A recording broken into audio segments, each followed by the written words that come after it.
All on Members' Order of the Day number 3. Income Tax, Universalisation of In-Work Tax Credit Amendment Bill, first reading. I call the Honourable Member Materia Ture. Tēnā koe, Materia. Tēnā koe, Mr Speaker. Tēnā koutou katoa te whare. I move that the Income Tax Universalisation of In-Work Tax Credit Bill Amendment Bill be now read a first time. Mr Speaker, I nominate the Social Services Select Committee.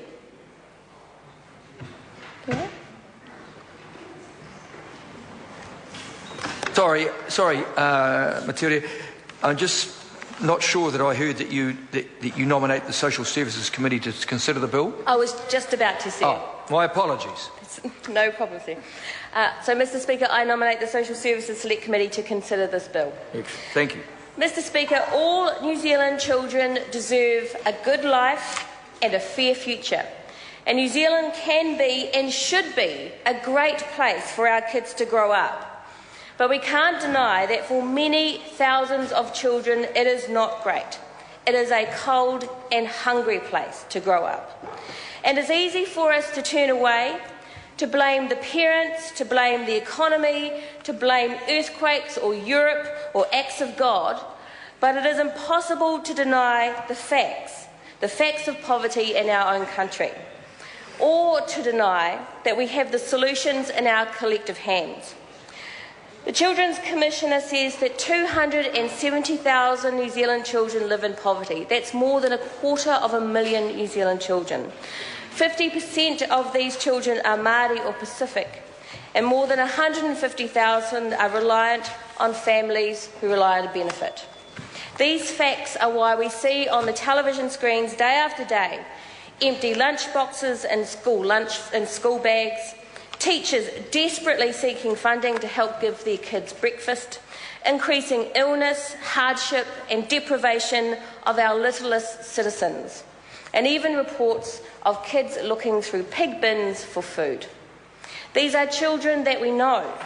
They go to the same schools as our kids. They play in the same playgrounds as our kids.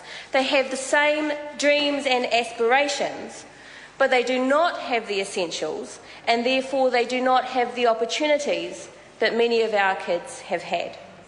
Now, we could wait for a miraculous growth to provide thousands of new jobs, and that's certainly what John Key crosses his fingers for. We could wait for some new economic boom to bounce our economy back into the black. But we are not the ones who are waiting. It's the 150,000 poor kids who are waiting and paying the price for this ongoing delay.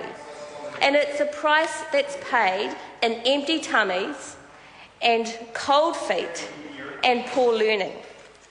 How can we possibly justify leaving 150,000 beneficiary kids in poverty when we simply can't justify it under any grounds?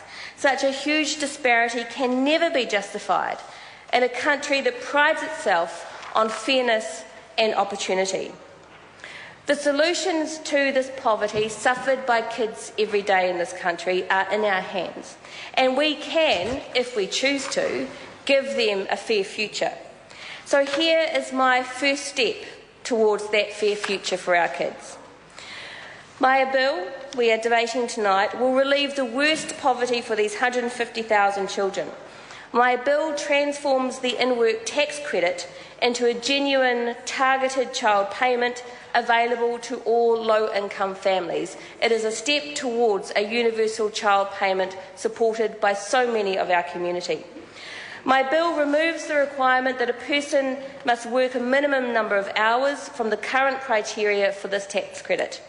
It also removes the restriction that a person must not be in receipt of a means-tested benefit, whether that is a welfare benefit or a student allowance or superannuation.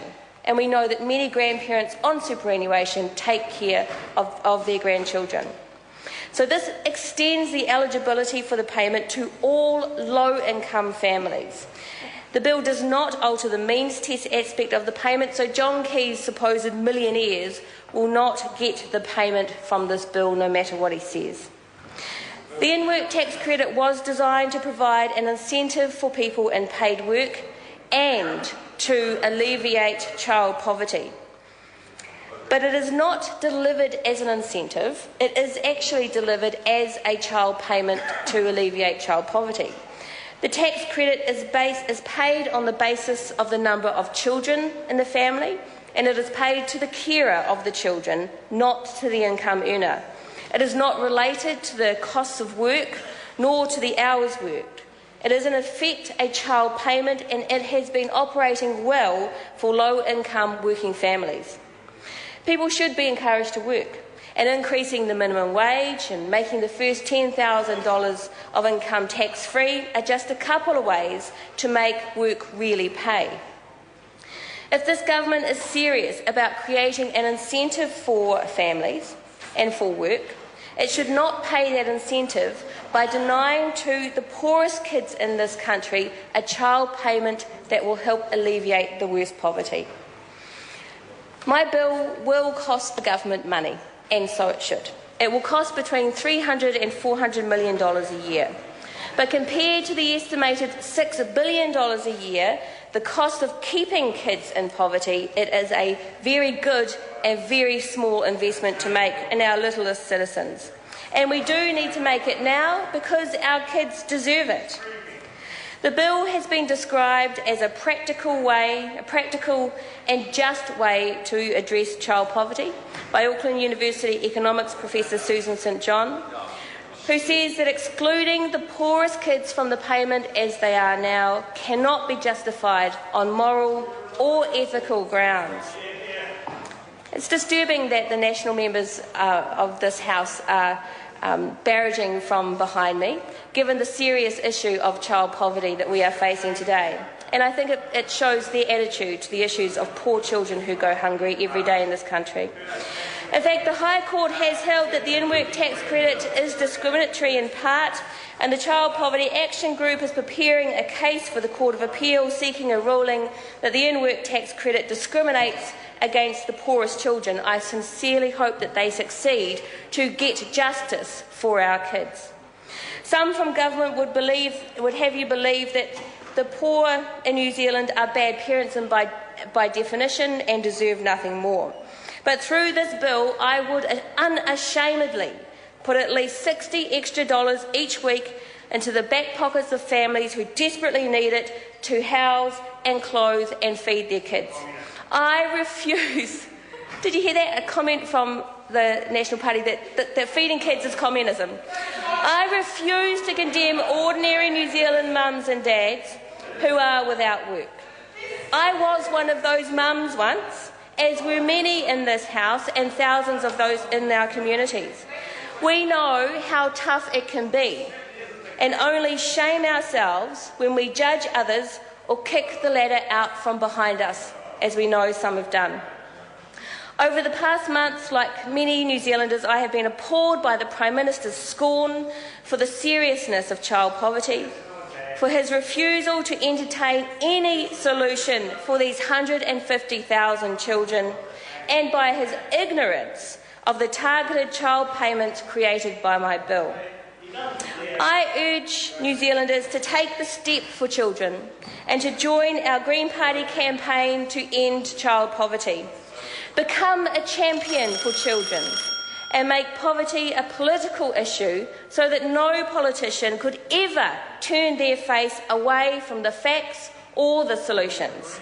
Make it such a political issue that even John Key could not reject those children who go hungry, who go cold, while he has his holidays and plays his golf on Planet Key. I urge the House to send this bill to Select Committee to allow the debate to be had as to what kind of support we should be providing to families and children and how we might best do it. All New Zealand children deserve a good life and a fair future, but we cannot deny that for many thousands, life is not great. It is a cold and hungry place, New Zealand. So let's make New Zealand a great place to grow up for every single New Zealand child, and do that tonight. I commend this bill to the House. Thank you, Mr. Speaker. The question is... question is that the motion be agreed to. I Speaker. call the honourable member Todd McClay.